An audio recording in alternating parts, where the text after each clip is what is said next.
আজ মহিলাদের আসরে আমরা যাকে নিয়ে কথা বলছি বা আমরা যার সঙ্গে কথা বলছি, কয়েক মাস আগেই তার কথা চারিদিকে শোনা যাচ্ছিল, সমাজ মাধ্যমে ছেয়ে গিয়েছিল তার কথা।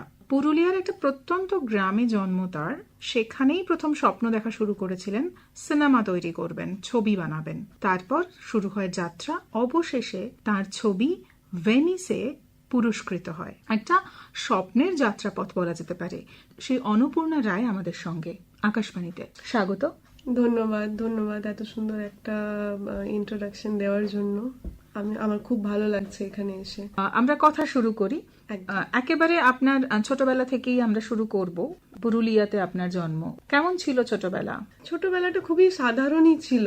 একটা মধ্যবিত্ত পরিবার, ডেফিনেটলি একটা privileged family inside a village. তো পরিবেশ তো খুবই ভালোই ছিল। প্রচন্ড মধ্যবিত্ত, সাধারণ। পড়াশোনাটা আমি গ্রাম থেকেই করি। সিনেমা জগৎটা আমার খুব ভালো লাগতো, সেই মাধ্যমেই আর কি ভালো লাগাটা উঠে আসে। আমি চেষ্টা করেছি যে আমিও সেই জগতের একটা অংশ হতে পারি। ছোটবেলাটা ওই রকমই, যেমন একটা সাধারণ গ্রামে হয়। একটা গ্রাম যেটা run by male hierarchy, family run by male hierarchy, পুরুষ শাসিত একটা ব্যাপার। তো কিন্তু স্বপ্ন দেখে উঠতে পেরেছি ওই রকম একটা জায়গায় থেকে। আমি সিনেমা জগৎটাকে খুব কাছ থেকে যতটা পেরেছি, টিভির মাধ্যমে, ভিজুয়াল মিডিয়ামের মাধ্যমে। আকাশবাণী খুব শুনতাম, আমার খুব ভালো লাগতো। রেডিও আমরা শুনতাম অনেক, আমার দাদু অ্যান্ড আমার মামা বাড়ির দিদার খুবই বেশি রেডিও শুনতেন।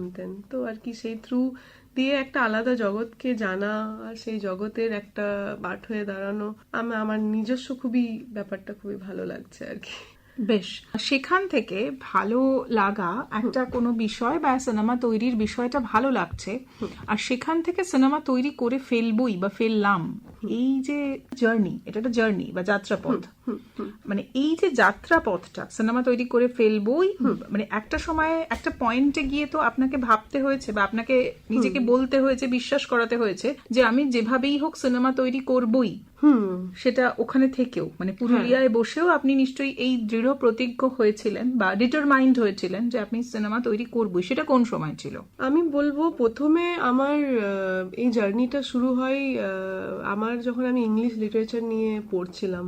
আমি অনেক বেশি সাহিত্য, অনেক বেশি ওয়ার্ল্ড সাহিত্যকে কাছ থেকে দেখছিলাম, কাছ থেকে পড়ছিলাম, বুঝতে পারছিলাম। তখন আমার মনে হয়েছে যে আমি একজন লেখিকা হয়তো হতে পারবো। দ্যাট ওয়াজ দ্য আইডিয়া, যে আমি হয়তো কিছু লিখতে পারবো, কিছু গল্প লিখতে পারবো। But I am grateful and thankful যে আমি যখন দিল্লিতে শিফট করি, I got a very good team. যে টিম আমাকে খুব কাছের থেকে বলে যে তুই সিনেমা বানাতে পারবি, তুই ডিরেক্ট করতে পারবি। আমার বন্ধু বান্ধবরা যারা ফিল্ম স্কুলের এক্সপোজার অলরেডি পেয়েছিলেন, তারাও শিখছিলেন, আমিও শিখছিলাম। আর আমি এই শ্রেয়টা ওদের দিতে চাই, বিকজ ওরাই আমাকে প্রথমে বলেছিল যে লিখে সে ডাইরেক্টও করতে পারে। তো I took that opinion very seriously. I think we all did it together. Team না থাকলে এটা পসিবল হতো না। বেশ, অর্থাৎ সকলে মিলে ব্যাপারটা হয় সকলে মিলে। এই যে পুরুলিয়া থেকে দিল্লি, পুরুলিয়া থেকে আপনি পড়াশোনা, তো স্কুলের পড়াশোনাটা তো পুরুলিয়াতেই করে, গ্রামেই করেছিলাম, বাংলা মিডিয়াম। হ্যাঁ, খুব ভালো পড়াশোনা ছিল, গ্রামের খুব ভালো পরিবেশ ছিল, বাট ডেফিনেটলি এত বেশি এক্সপোজার ছিল না। ঠিক। সেখান থেকে দিল্লিতে শিফট করলেন কি পড়াশোনার জন্য, না শুধুমাত্র সিনেমা তৈরি করবেন বা সেটা শিখবেন বলে? আমি একদম মিথ্যে বলবো না, আমি গ্রাম থেকে বেরোনোর জন্যই দিল্লিতে শিফট হয়েছিলাম। আমি ভেবেছিলাম যে এখানে থাকলে আই মাইট গেট সাপ্রেসড। আমি ভেবেছিলাম যে এখানে থাকলে হয়তো my parents will end up ম্যারিং me someone, বিয়ে দিয়ে দেবে বা পড়াশোনাটাই শেষ হয়ে যাবে, আর কিছু করতে পারবো না। তো আমার উদ্দেশ্য ছিল যে আমি সিনেমাটাকে একটু ভালো করে জানি, আর আমি ভেবেছিলাম দিল্লি ইজ দ্য প্লেস যেখানে সিনেমা জানতে পারবো। তো আমি মাস কমিউনিকেশন নিয়ে মাস্টার ডিগ্রি করার জন্য দিল্লি এসেছিলাম।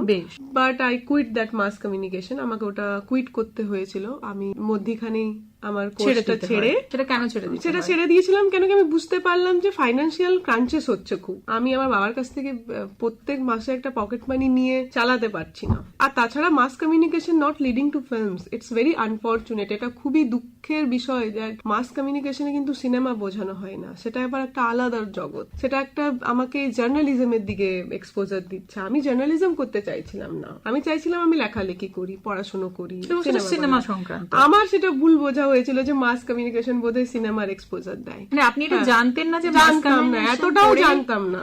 মাস কমিউনিকেশন পড়ে যে সিনেমা সংক্রান্ত কোনো ক্ষেত্রে যাওয়া যায় না, এটা আপনি জানতেন না? একদম না। ওই এক্সপোজারটা ওই গ্রামের মতন জায়গায় তো নেই। তো এই যে আপনি যখন প্রথম বাড়িতে বললেন যে আপনি মাস কমিউনিকেশনে মাস্টার্স ডিগ্রি পেতে চান এবং তার জন্য দিল্লি যেতে চান, বাড়ি থেকে কি রাজি হয়েছিল? না, আমার বাবা একদম রাজি হননি। আমার এখনো মনে আছে আমি সুটকেস গুছিয়ে ফেলেছিলাম যে আমি তো কাল যাচ্ছি, কালকে দিল্লির একটা ট্রেন আছে। আমার পিসেমশাই খুব হেল্প করেছিলেন। আমার পিসেমশাই বললেন যে না, ওকে যেতে দে। আর তারপরে যখন আমি ব্যাগ ট্যাগ একদম গুছিয়ে নিয়েছিলাম, আমার বাবা বললো ঠিক আছে, let me just drop you to পিসি's হাউস। ওখান থেকে দেন আমার পিসেমশাই প্রথমবার হাত ধরে আমায় দিল্লি নিয়ে আসেন। আচ্ছা, আর আপনার মা? আমার মা প্রচন্ড ঘরোয়া মানুষ। তিনি বাংলা অনার্স ডিগ্রি, তিনিও খুব এডুকেটেড, বাট আমি জানি না উনি পড়াশোনাটা মানে আর কন্টিনিউ করেননি বিয়ের পরে। আর ওই রকম মেন্টালিটি উনি আনতে পারেননি যেটা আমাকে একটু এক্সপোজার দিত ব্যাক দেন। এখন উনি অনেকটাই বুঝতে পেরেছেন। হ্যাঁ, এখন দুজনেই খুব বেশি সমর্থনে আছেন আমার। আমি খুব খুশি হয়েছি যে এই সিনেমার মাধ্যমে ওরা আমাকেও যেভাবে একসেপ্ট করে নিয়েছে, ওরা যেভাবে এই জগৎটা, অ্যাকচুয়ালি ওদেরও তো কোনো দোষ নেই, একটা কন্ডিশন সোসাইটি, একটা কন্ডিশন মাইন্ডসেট, বেশি কিছু এক্সপেক্ট করা যাবে না একটা middle class parents, but still they are fighting for me and I am so grateful towards them now, just after Venice. তার মানে একটা পুরস্কার, একটা স্বীকৃতি লাগে মন বদলাতে গেলে। কি মনে করেন আপনি এটা নিয়ে? অবশ্যই। আর আমার এটা মেয়েদের ক্ষেত্রে বেশি আমার মনে হয় এই জিনিসটা লাগু করা হয়, যে একটা মেয়েকে কতটা প্রুভ করতে হবে নিজের একটা কোএক্সিস্টেন্সটাকে এস্টাবলিশ করার জন্য, যে ও একটা মেয়ে শুধু কোএক্সিস্ট করতে চাইছে, হয়তো ও লেখাপড়াতেও ভালো নয়, হয়তো অন্য কিছুতেও ভালো নয়, হয়তো ও নিজের দিকটা খুঁজেই পাচ্ছে না, কিন্তু সোসাইটি তাকে বলছে যদি কিছুই খুঁজে পাচ্ছ না তাহলে বিয়ে করে নাও, তাহলে সে হয়তো ওটা চাইছে না, সে হয়তো বিয়েটাও চাইছে না। কিন্তু দুর্ভাগ্যবশত আমাদের সমাজটাই এরকম আর কি, যে একটা স্বীকৃতি তারা চায় বেসিক্যালি। কিছু নিউজ পেপার তোমার নামে ছেপে দেবে, কিছু নিউজ চ্যানেল তোমাকে ফলো করবে, then your parents and your village will be so proud of you all of a sudden. তারপরে হয়তো একটা বদল আসবে এভাবেই। হ্যাঁ, কিন্তু সেই বদলটা তো তাদের জন্য যারা সফল হলেন, যারা সফল হলেন না সেই বদলটা কিন্তু তাদের জন্য রইল না। কি বলবেন আপনি এই নিয়ে? এটা খুবই দুর্ভাগ্যবশত। এই থট প্রসেসটা, এই চিন্তা ভাবনাটা খুবই আনফরচুনেট। এরকম কেন হচ্ছে যদি আমি এটাকে অ্যানালাইসিস করি, তাহলে আমি দেখতে পাচ্ছি হেভি একটা পেট্রিয়ার্কাল মাইন্ডসেট, যেখানে you are continuously serving men and nothing else. আপনি যেটাই করছেন সেটাই পুরুষ সমাজকে আপনি সার্ভ করছেন। আপনি ঘরে খাবারটাও বানাচ্ছেন পুরুষ সমাজের জন্য, আপনি পড়াশোনাটাও করছেন, আপনি গানও শিখছেন যাতে কোনোদিন একটা সম্বন্ধ আসে আর আপনি এটা গান গেয়ে দিন আর আপনাকে সেটা ইমপ্রেস হয়। So it's all about serving men. I think this mentality has to be broken. We have to get rid of such mentality. এই ধরনের মানসিকতা আমাদের ত্যাগ করা উচিত, বা এই ধরনের মানসিকতা থেকে বেরিয়ে আসা উচিত। একদম।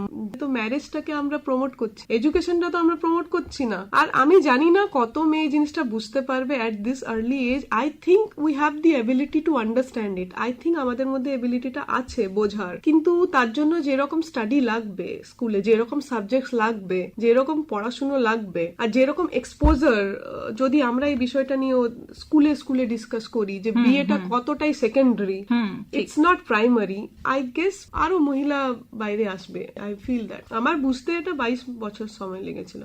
I was 22 year old when I get to know that. এই বিষয়টা বুঝতে, অর্থাৎ সমাজের এই বিষয়গুলো বুঝতে আপনার জীবনের 22টা বছর চলে গিয়েছিল। তখন আমাকে দিল্লিতে আসতে হয়েছিল, ঠিক ওই বেরোনোর জন্য, ওই শেকলটা ভাঙার জন্য। আবার দিল্লির একটা আলাদা পেট্রিয়ার্কি আছে। তো আমার গ্রামের যে পেট্রিয়ার্কি, সেটা ছাপিয়ে আমি যখন দিল্লি পৌঁছি তখন আমি গ্রামের পেট্রিয়ার্কিটা বুঝতে পারি। তখন আমি বুঝতে পারি, ওহো we are so less modern, ওহো উই ডোন্ট নো এনি, আচ্ছা এটা এরকম না। তারপর শহরের একটা আলাদা, মানে মেয়েদের কোথাও একটা ঠাঁই নেই, সেটা একসেপ্ট করতে হবে আমাদেরকে। ঠিক। এবার একটু আপনার কাজে আসি প্লিজ। তো আপনি মাস কমিউনিকেশন ছেড়ে দিয়ে সিনেমা তৈরির দিকে আপনি ঝুঁকলেন, বা একদম সিদ্ধান্ত নিলেন। তারপরের যাত্রাপথটা কি ছিল? তারপরে অ্যাকচুয়ালি যাত্রাপথটা শুরুই হয়েছিল মাস কমিউনিকেশন পড়তে পড়তে এই টিমটার সাথে আমার আলাপ পরিচয়। আমার যে নিজের কোর টিম, সেই টিম আমাকে বলে যে তুই ডাইরেক্ট করতে পারবি। আর আমরা তুরন্ত উইথিন জাস্ট 1 year আমি 2টো জব করি কল সেন্টারে, 2টো জব করে আমি টাকা জমিয়ে আমি সিধা স্ট্রেট অ্যাওয়ে চলে যাই আমার গ্রামে, আমার হোম হোম টাউনে। আমি গিয়ে আমার বাবাকে বলি যে আমি শুট করতে চাই, বাবা বললো এটা পসিবলই নয়, তুই এটা কি করছিস, but somehow manage to make him agri on this. ওনাকে আমরা মানিয়ে বুঝিয়ে আমাদের টিমটাকে নিয়ে পুরো গ্রামে 12টা দিন আমরা রিগোরাস শুট করি। গ্রামটার নাম নপাড়া, আমার ম্যাটার্নাল হোম টাউন। আচ্ছা, আপনি এই সিনেমাটা আপনার গ্রামেই শুটিং করেছিলেন?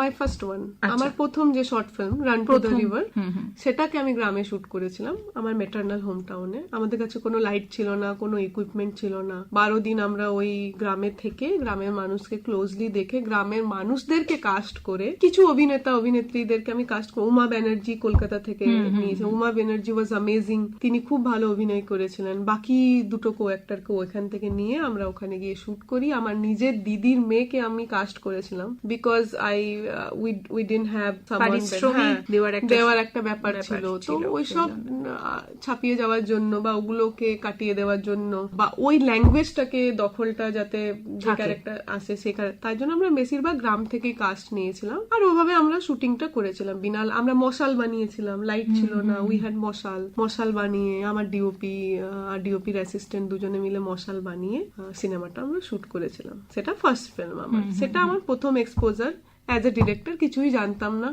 সেটা কি হচ্ছে, how to handle actors, how to handle rest of the সবকিছুই হাতে খড়ি দিয়ে আমার টিম আমায় শিখিয়েছিল। বাট আমার ওর ব্যাপারটা খুব ভালো লেগেছে। I feel empowered. আমার খুব নিজের মধ্যে একটা মনে হয়েছিল যে আই থিঙ্ক আমি এটা করতে পারবো। প্রথম আত্মবিশ্বাসটা ওই জায়গা থেকেই মাধ্যমেই আপনি পেলেন। একদম। বেশ, তারপর সেই সময়ই আর কি সিনেমাটা যিনি এডিট করেন তিনি হচ্ছে আমার মেন্টর অনির্বাণ মাইতি। উনি হচ্ছেন সহজ পাঠের গল্প, he is a very big বড় এডিটর এখানে কলকাতার। তিনি আমায় খুব গাইড করেন থ্রু আউট। তিনি আমায় সিনেমাটা ফেস্টিভ্যালে পাঠানোর জন্য টাকাও দেয়, কোনো পারিশ্রমিক না নিয়ে সিনেমাটা উনি এডিট করেন। উনি এখনো অব্দি ইন্ডি ফিল্ম মেকারদের সিনেমা এডিট করে চলেছেন বিনা কোনো মূল্যে। সো সেই অনির্বাণ মাইতি দাই আমার সিনেমাটা এডিট করেন, আমায় সিনেমাটা ফেস্টিভ্যালে পাঠানোর জন্য একটা অ্যামাউন্টও দেন, যেটা এই সমাজে যদি আমি এখন না বলি তাহলে এই কথাগুলো, হ্যাঁ মানে আমি চাই যে যারা পাশে থেকেছেন তারা আমার জন্য অনেক করেছে, এই এক্সপোজারটা আমায় দিয়েছে। আর সিনেমাটা রাশিয়াতে সিলেক্ট হয়, আমার প্রথম ফরেন কান্ট্রি আই ভিজিটেড, ওখানে জিতেওছে সিনেমাটা জুরি স্পেশাল ফিল্ম। তারপরে লন্ডন সিনেমাটা গেছে, পোর্টোভেলো, স্টাটগার্ট, জার্মানি। তো এই সিনেমাটা আমাকে অনেক ওয়ার্ল্ড সিনেমার প্রতি একটা এক্সপোজার দেয়। তারপর আমি বম্বে চলে আসি। বম্বেতে এসেই উইথিন এ ইয়ার আমি আরেকটা সিনেমা বানাই, যেটা হচ্ছে সংস অফ ফরগটেন ট্রিজ, যেটা পুরস্কৃত হয়েছে ভেনিসে। হ্যাঁ হ্যাঁ হ্যাঁ। আচ্ছা, সেটা ভেনিসে পাঠানোর সিদ্ধান্ত কি আপনারই ছিল? একদম একদম, ওটা solely আমারই ছিল। আমার টিম জানতোই না যে আমি ভেনিসে পাঠিয়েছি। আমার মনে হয় একটা ইন্ডি ফিল্ম মেকারের না ফেস্টিভ্যালের জন্য সিনেমা বানাতে নেই।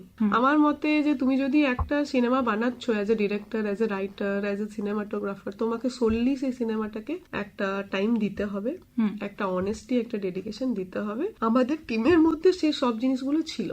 আমাদের টিম প্রচন্ড ভালোভাবে, আমার যে ডিওপি দেবজিৎ সামন্ত, দেবজিৎ দা, তিনিও সোললি এই সিনেমাটাতে ছিলেন অ্যাজ এ ডিওপি।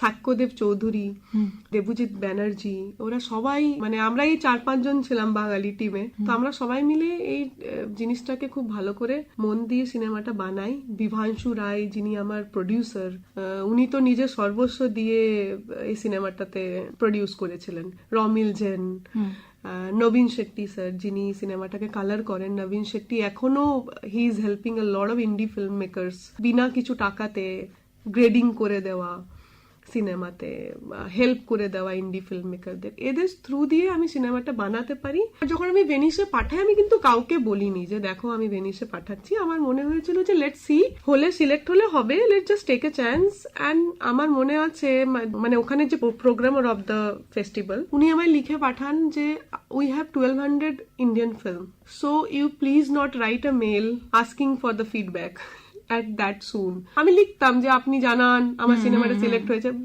প্রথম ডিরেক্টর কিছু বুঝি না, ওই আগ্রহ থাকে এবং ওই একটা অধৈর্য মনোভাব, অস্থির মনোভাব কাজ করে। I agree. তখন উনি লিখে পাঠিয়েছেন যে আমাদের 1200টা সিনেমা আছে, আপনি এভাবে ফিডব্যাক, হ্যাঁ মানে আমাদের এত সময় নেই যে সব ছেড়ে আপনার সিনেমাটাই দেখবো। আর সেই দিনটা, আর আমার মনে আছে 18 জুলাই আমি এটা রিপ্লাই পাই যে আমরা আপনার সিনেমা দেখেছি, আমাদের খুব ভালো লেগেছে, আপনার সিনেমার এই ডিটেল আমাদের পাঠান। আমি নিজের মেল দেখে বুঝতে পারিনি যে আমি আবার রিটার্ন মেল করেছি, ইজ ইট সিলেক্টেড, ওখান থেকে আসছে yes the film is selected. তো এইভাবে হয়েছে পুরো ব্যাপারটা। আমি ওয়ার্ক ইন প্রোগ্রেস পাঠিয়েছি, কোনো কালার নেই সিনেমাটার, কোনো জাস্ট একটা রাফ কাট সেটা পাঠিয়েছিলাম ওকে, নাকি ওখানে ওরা রাফ কাটই দেখতে চাইছিল, ওটা ওদের অ্যালাউড ছিল পাঠানো। সিনেমা শেষ হয়ে গেলে ওয়েল অ্যান্ড গুড, শেষ যদি না হয় তো রাফ কাট পাঠাতে পারেন, তারপরে সিলেক্ট হলে 2 মাস টাইম আছে সিনেমাটা শেষ করার। সো এইভাবে। বেশ, অর্থাৎ একটা কঠিন সময়ের শেষে এটা কোথাও আপনাকে একটা স্বস্তি দিয়েছিল যে আপনি কিছু একটা করে নিজেকে প্রমাণ করতে পেরেছেন। আগামী পরিকল্পনা কি? সিনেমা তৈরি? আগামী পরিকল্পনা ডেফিনেটলি সিনেমা বানানো। আমি নিজে যে সিনেমাগুলো বলতে চাই, যে রকম সিনেমা আমি বলতে চাই, আমি মেক শিওর করবো যে আমি সেই রকমই সিনেমা বলতে পারছি। বাকিটা তো জানি না কতটা কি এগোবে, তবে হ্যাঁ আমি একটু আলাদা রকমের সিনেমা বানাতে বিশ্বাস। আমার মতো আরো অনেক ডিরেক্টর আছে যারা একটু আলাদা সিনেমা বানাতে চায়, যারা একটু থার্ড ওয়ার্ল্ড সিনেমা বানাতে চায়, যারা ইন্ডিয়াটাকে অ্যাজ ইন্ডিয়ার ক্রাইসিসটাকে অ্যাজ ইন্ডিয়াস ক্রাইসিস বলে দেখাতে চাই, উইথাউট সুগার কোটিং এনিথিং। তো দ্যাট ইজ দ্য গোল। ওটাই এখন আমার গোল, যে আমি কিভাবে যা আপনি বলতে চাইছেন সেটাই আপনি বলবেন। হ্যাঁ হ্যাঁ হ্যাঁ মহিলা কেন্দ্রিক হবে সেটা হয়তো। বেশ, বই পড়ার সময় হয় এখন? আপনি বলছিলেন যেহেতু আপনি লেখিকা হতে চেয়েছিলেন প্রথম দিকে।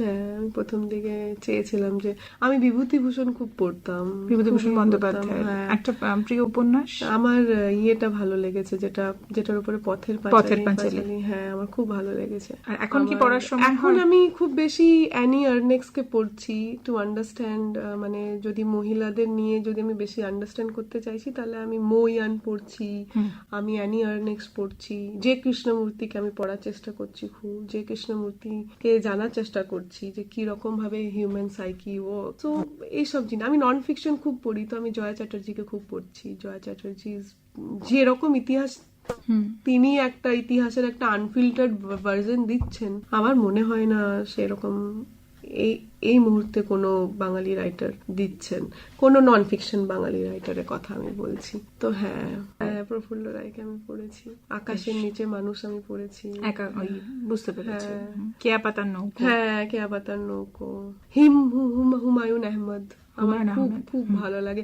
আমার মনে হয় হুমায়ুন আহমদের উপর কোনোদিনও একটা স্ক্রিপ্ট লেখা যাবে না। তিনি যেভাবে গল্প লেখেন, একটা ক্যারেক্টার চলে যেতে যেতে অন্যদিকে চলে গেল, অন্য কোথাও বসে গেল, অন্য গল্প করলো, মানে ভ্যারাইটিস, মনস্তাত্ত্বিক ভীষণ। হ্যাঁ প্রচন্ড। হ্যাঁ হ্যাঁ, আপনার আগামী কাজের জন্য অনেক শুভ কামনা রইল। আমরা আশা করব আপনি অনেকের জন্যই দৃষ্টান্ত হয়ে উঠেছেন, এবং আপনি যেটা বলছিলেন যে মেয়েদেরকে সবসময় নিজেকে প্রমাণ করে যেতে হয়, আশা করব আপনাদের এই কাজগুলো অন্তত সেই মেয়েদের জন্য খানিকটা স্বস্তি দেবে যারা হয়তো নিজেকে এতটা সফল হয়ে প্রমাণ করতে পারলো না, কিন্তু অন্তত তাদেরকে যদি বোঝা হয়। আপনার এই সাক্ষাৎকার শুনেও আশা করব সকলে সেটা শুনবেন বা বুঝবেন। শেষ প্রশ্ন, ওই মঞ্চে দাঁড়িয়ে আপনি পুরস্কার নিচ্ছিলেন ভেনিসে, কি অনুভূতি হয়েছিল? আমার এখনো মনে আছে, আমি প্রচন্ড ভয়ে ছিলাম, আমি কোনোদিনও স্টেজে উঠিনি, তো এটা আমার কাছে প্রথম স্টেজ ছিল, প্রথম সিনেমা, প্রথম ফিচার ফিল্ম ছিল। তো আমার মনে আছে আমি খুব আই ওয়াজ ভেরি টেরিবল। আমি বুঝতে পারছিলাম না আমি কথাগুলো গুছিয়ে বলতে পারবো কি পারবো না। আমার ভয় ছিল যদি আমি কেঁদে দিই। আমি চাইছিলাম না এত লোকজনের কাছে এরকম ভাবে, কিন্তু একটা অসাধারণ অনুভব, একটা অসাধারণ এক্সপিরিয়েন্স, যেটা আমার মনে হয় না এত জলদি আবার আমি ফিরে পাবো। But definitely I am looking forward to make more better films. আরো শিখতে চাই, আরো ভালো কাজ করতে চাই, নিজের ক্রাফটটাকে আরো ভালো করে বানাতে চাই। আর আমি চাই যে আরো ইন্ডি ফিল্ম মেকার্স এগিয়ে নিজেদের ভয়েস নিয়ে, নিজেদের গল্প নিয়ে, বিনা ভয়ে নিজেদের টাকা নিয়েও তারা সিনেমা বানাতে পারে। আমার মনে হয় যে একটা ছোট ক্যামেরাতেও বা একটা ফোনেও একটা সিনেমা বানানো যায়, যদি গল্প আছে তাদের কাছে, তারা পারবে। অনেক ধন্যবাদ আকাশবাণীতে আসার জন্য এবং আপনার মূল্যবান সময় থেকে আমাদের দেওয়ার জন্য। ধন্যবাদ আমাকে ডাকার জন্য। I feel really honoured to come here. আপনাদেরকে অনেক ধন্যবাদ আমাকে এই যোগ্য মনে করার জন্য। Thank you.